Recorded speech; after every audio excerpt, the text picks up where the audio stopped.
What's going on, everybody? Today, it's all about basketball talk with my main man, the one and only.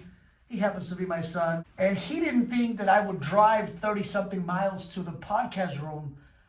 And what do you think of today's basketball compared to the 80s and 90s? That's what I grew up watching. What do you think? Compared to now? Well, right now it's just less dirty.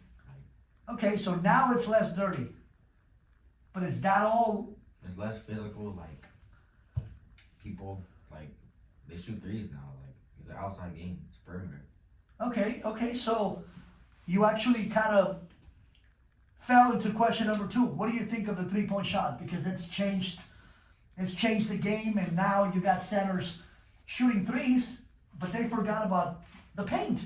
To me, back in my day, the center controlled the paint, and that was the position. Now you got, people like Karl Anthony Towns and AD and, the Joker shooting 3-pointers.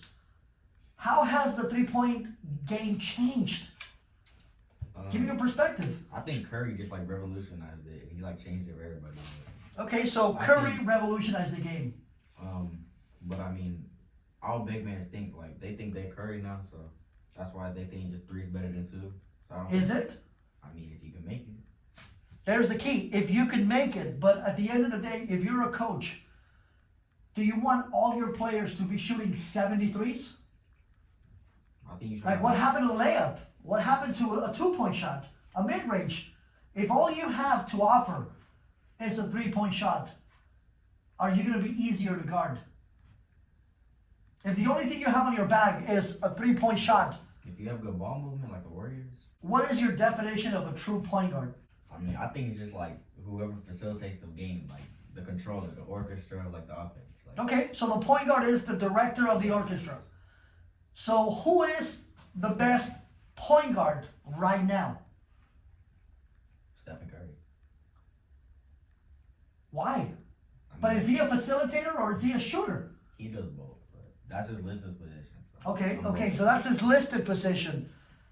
Now, when you think of point guards, who do you think of? Back in my day, when I thought about a point guard, I thought about the original Isaiah Thomas. I thought about Magic. I thought about John Stockton. Back in the day, point guards were what? 6 feet, 6'2". Then you had the unicorn, which was Magic, that was 6'9". He was unheard of. Now you have 7-footers wanting to play the point. Just whoever controls the offense, who's bringing the ball up, controlling it, passing it, starting the plays, leading the pack. Exactly. Has LeBron done enough to solidify his position as the GOAT? But has he done enough? I mean, I think if there's even a question, then no. If it's not unanimous, then no. So do you think it's unanimous? Because they still talk about it. Yeah, if there's people still saying that it's Jordan or it's LeBron, then no. If there's still a debate, then I don't think so. What does he have to do? I think he just has to I think one good ring. Okay, you said one good ring. One good playoff run. One dominant finals appearance. Will 80 stay healthy? For me, matters on how much minutes he plays. If he's playing 35 minutes or. But is he going to play at least 70 games? I don't think so. Is the greatest player ever the one who scored the most points, or the one who never lost in the finals? The one that scored the most points career, or the one that has the highest career average in the regular season, or the highest career playoff average? I mean, I think that whole debate is just generation. It's whatever you grew up with. Where do you rank Jokic on the all-time list? I don't think I can give an exact number, But is he a Hall of Famer? Yeah. If you were to end right now, is he resume enough to put him in the Hall of Fame? Yeah. Why? I mean, he has 2 back-to-back MVPs, damn near 3. He won a Finals MVP. My jaw is dropping. Hold on, let me. All-Star appearances. He's All-NBA player. He's probably he is the best center in the league. I mean, by the end of the season, he's probably gonna have the most triple-double, or probably top 3 triple-doubles.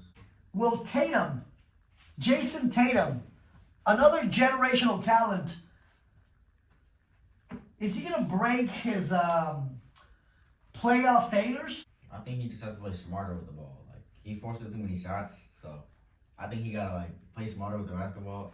Maybe probably facilitate a little bit more with like new pickups, like Chris Stapps and all that. Okay, so This season, if they win a ring, I think he's gonna get up there. I think it's just been like who's better? I think if he like normally if he ain't drop 30, it's rough if you gonna win. Who is the greatest and the best point guard of all time? Counting Curry as a point guard, I want Curry. This is why I wanted to put this on video because, again, he wants Curry, and I'm not knocking Curry. What he's done is unbelievable. 4 rings, career 3-point attempts and mates, you name it. To me, a point guard is the facilitator, a Magic Johnson, an Isaiah Thomas, a John Stockton. But again, this is why we're here. Who are the greatest centers ever? And one day he would definitely be a hell of a coach. I mean, one, I got Kareem. The number 1 center of all time, the captain. I think he's We got to show love. Why? I mean, he's just like 38,000 for that long. And 40 years. So he was just, I mean, he was different. Like He was different. that long ago, like nobody was guarding that, and he was just. And how many centers have actually taken the skyhook in their repertoire? Shaq. I don't think that's it. He's just dominant. Like, Who's number 3? I got Will Chamberlain. You already know how I feel about Wilt. If there was one player that I could go back in time and see, it would definitely be Wilt. I mean, the thought of somebody bench pressing 600 pounds after he retired, and the first player to score 30,000 points, now there's, I believe, 6 of them or 7 of them. He was the first. So who's your number 4? So we got Kareem, we got Shaq, we got Wilt. You got 2 more. Number 4, I got Bill Russell. Can't go wrong with the winningest player. How many did he get? 11. 11 rings. He's got more rings than fingers. He could put it on his toes. The great Bill Russell. That's number 4. Who's number 5? Am I going to be shocked? Or have we talked about it? I don't think you'll be shocked. But at number 5, I got Hakeem. Oh my God. I'm shocked because you never give Hakeem the dream love. Is Denver repeating? Because he said the only way that this podcast could finish or end is if I walk out or you walk out because it was so controversial. No. They're not running the table. So who's going to stop them? I mean, in the West, I genuinely think either the Suns or the Lakers. The Lakers, I've been a Laker fan since I was probably your age. But the Lakers need to figure out the bench. Can they go get Dwight Howard again? But, like, I don't think that's what they need. They need, like...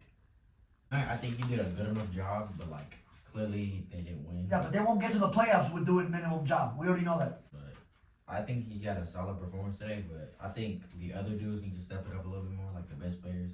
Okay. It shouldn't just be LeBron and AD. I agree. Who's going to be the biggest disappointment of the season? Player and team. Well, for team, I got the Rockets. They went crazy with their money. They sure did, buddy. Yeah. They signed a bunch of players. There's some hopeful. There's some rookies that I definitely am excited to see. Are they making the playoffs? I don't think so. What about Portland? Portland? No. I think maybe play-in, but I don't think they're going to make it to the playoffs. Okay. What is your definition of a Hall of Famer?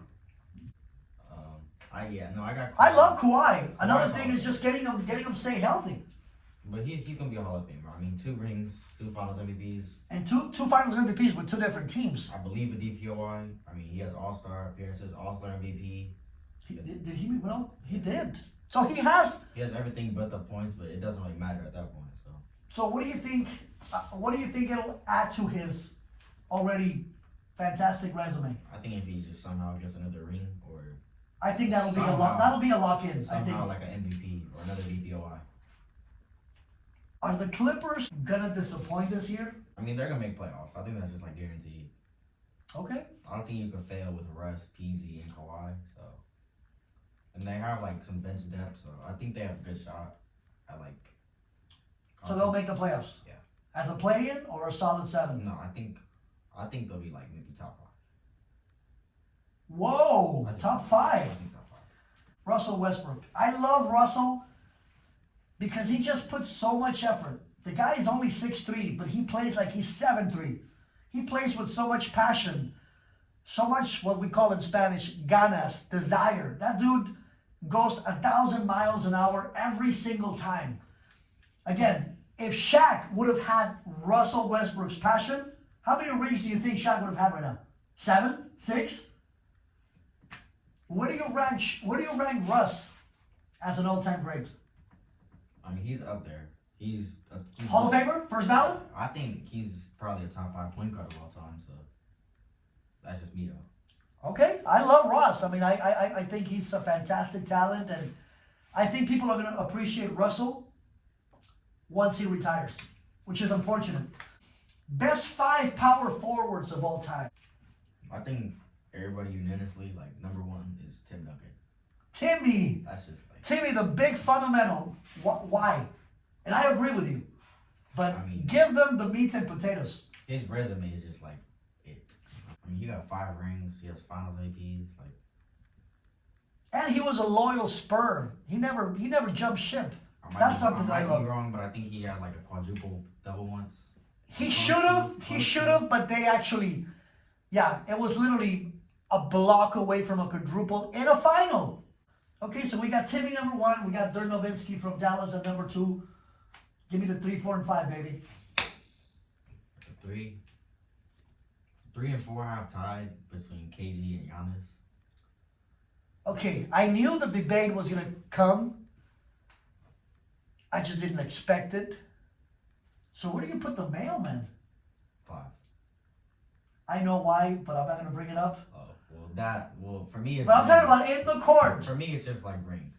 He didn't get it done when it mattered. I agree. So we got Timmy number 1, we got Dirk number 2, third Giannis, because he's got a ring. And then probably KG and Carmelo. Okay, I'll respect I that. think Giannis's rings and just what he's done. That's just. I love the fact that Giannis has made it all happen with Milwaukee and nobody else. And the fact that he signed a new 3-year deal with an average of about, what, 60 million a pop? That solidifies his loyalty to Milwaukee. So is he going to retire a buck?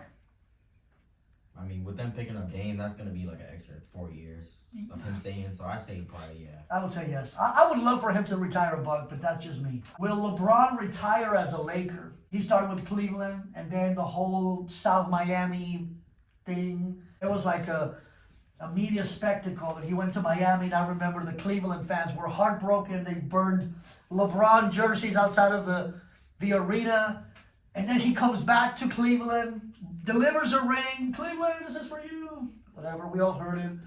And then he leaves them again. He breaks their heart not once, not twice. It's the girlfriend that came back, left, came back, left. And hopefully she doesn't come back again. Is LeBron leaving LA?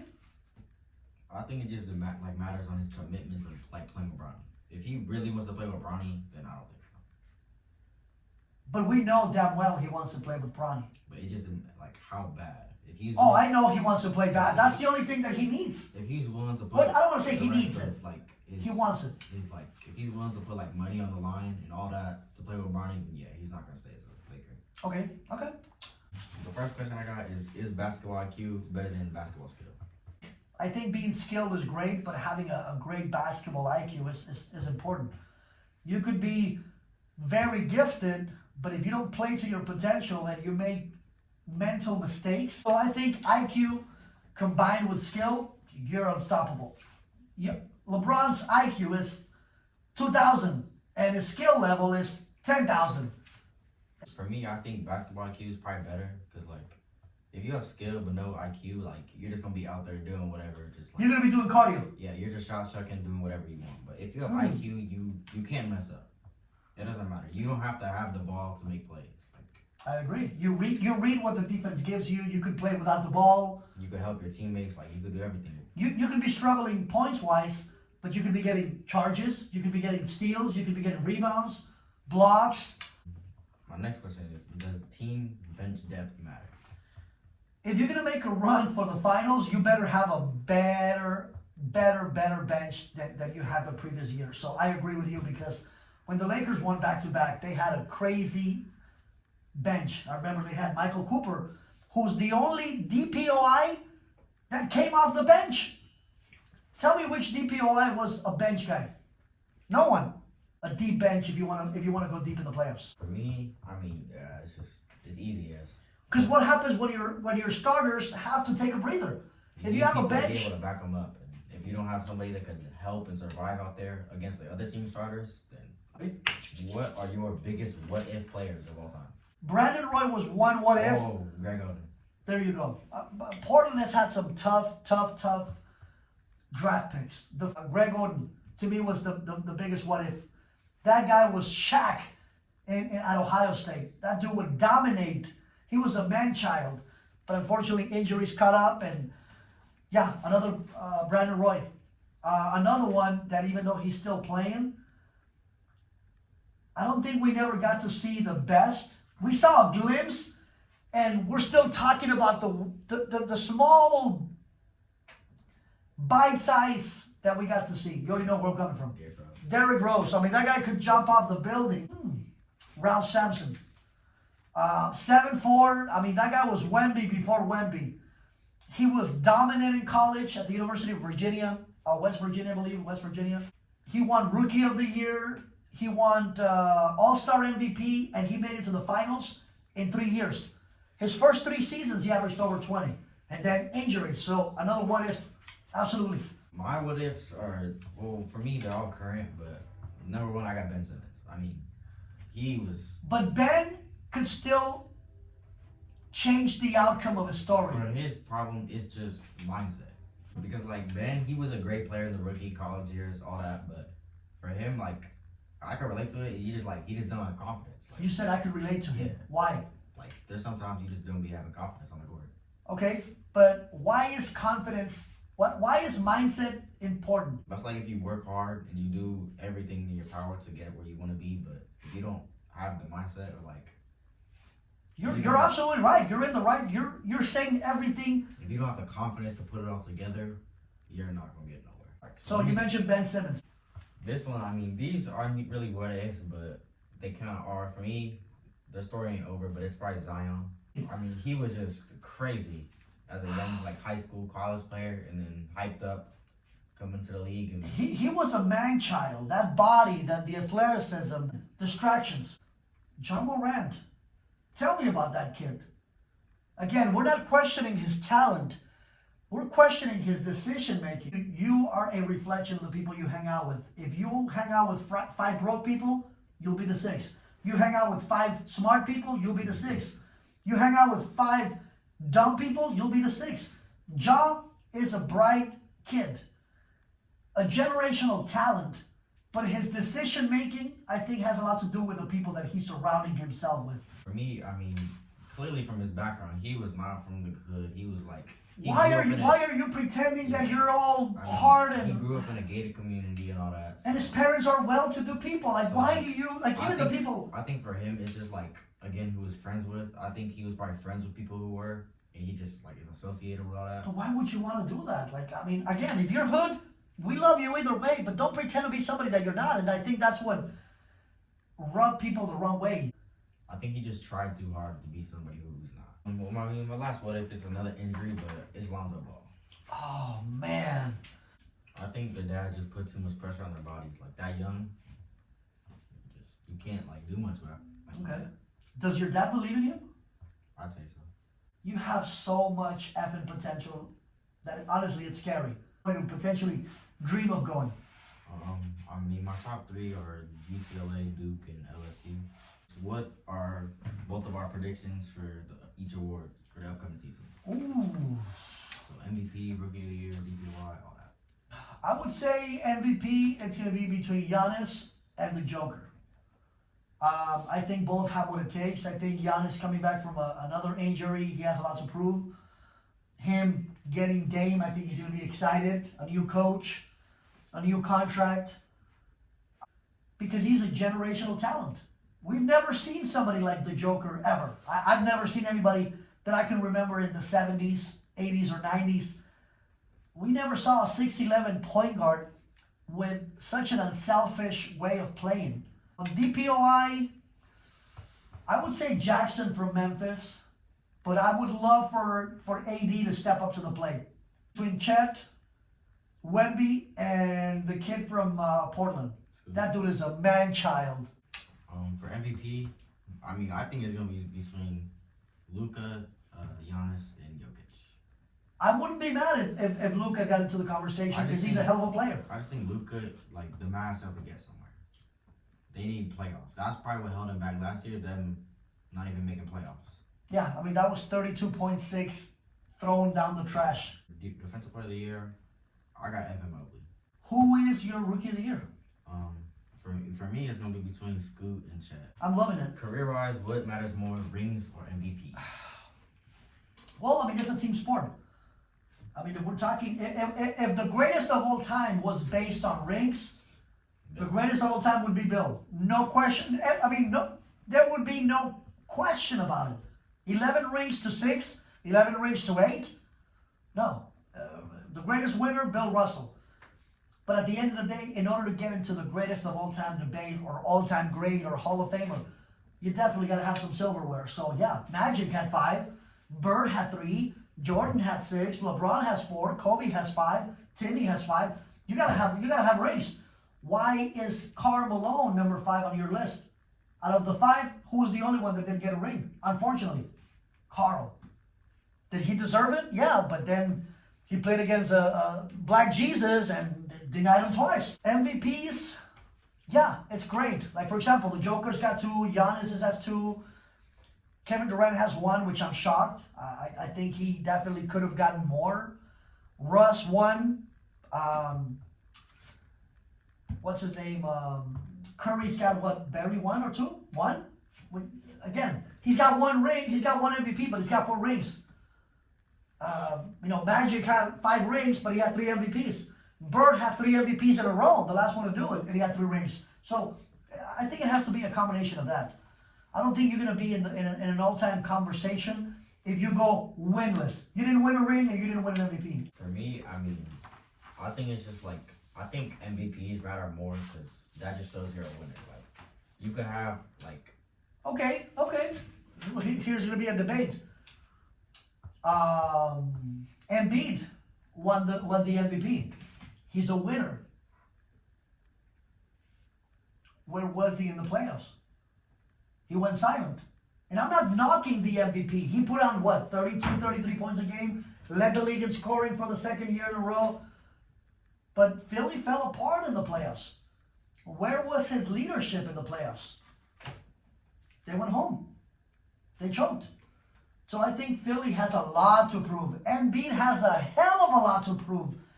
Because, again, after tasting that MVP and seeing the Joker, who technically should have won the MVP, going all the way and averaging a triple in the playoffs, 10 triples in the playoffs, averaged a triple-double in the playoffs, averaged 34, 10, and 10 in the finals, and wins the finals MVP. Which one is better? Regular season MVP or the finals MVP? Finals. There you go. So that's my take. What matters more? Better defense or better offense? Well, I always heard that offense won games, but defense won championships. I love the way you play offense, but I love more when you play defense. What was that bet that you and I made? Which I'm going to win, by the way. But by 18. I didn't say 18. I said by the time you're done growing. By the time I'm done growing, that I bet that I wouldn't be over 6'3". And what did I say? You said that I would. And what was the winner gets what? I think like 100. No, dinner. It doesn't matter. Or breakfast. Take me to some enchiladas or some chilaquiles. I'm cool with that. I mean, if I had to pick one, I mean, I'd probably go with a combination of both. But if I had to pick one, I'd probably go defense because, I mean, defense creates opportunities on offense. You just said it. If you steal three to four balls a game, what did you just give your team? You're giving your team more possessions. You could be a shot checker, but you can't outscore your team if they're playing good defense and offense. Why do you think Michael was also so great? Was the fact that he was the leading scorer in the NBA. Played both ends of the floor. And he led the league in steals, and he was the DPOI Like he was the best at both sides, which is rare because it takes a lot of stamina. Does your dad love you? Yeah. How do you know? Do I tell you that I love you too much or not enough? Yeah. Not enough? No, too much. Too much.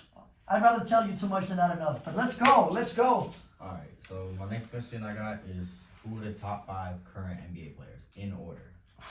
I would say Joker number 1, Giannis number 2, Luka number 3, Embiid 4 because he is talented, and this is gonna shock you, LeBron at 5.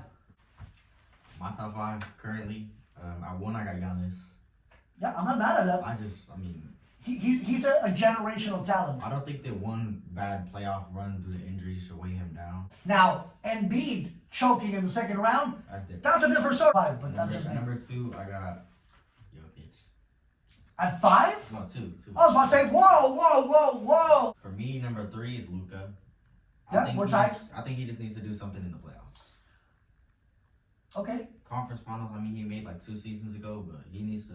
He needs to take it up a notch. Yeah. He needs to step it up. Okay, so Luka number 3. I think I picked number 3 Luka because I love the way he plays.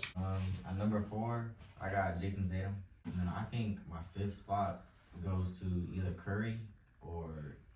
No, yeah, just Curry. The ESPN Top 100 list. How can you have 3 players that haven't played an NBA minute higher than Russell Westbrook? So do I think that that list of top 100 has any credibility whatsoever? In my opinion, I think it's garbage, and I'm keeping it modest. My thoughts are just, for me, I think they have the right players, just the completely wrong order. Maybe that's the case. Does height for positions matter? Well, basketball has changed so much in the last 2 decades.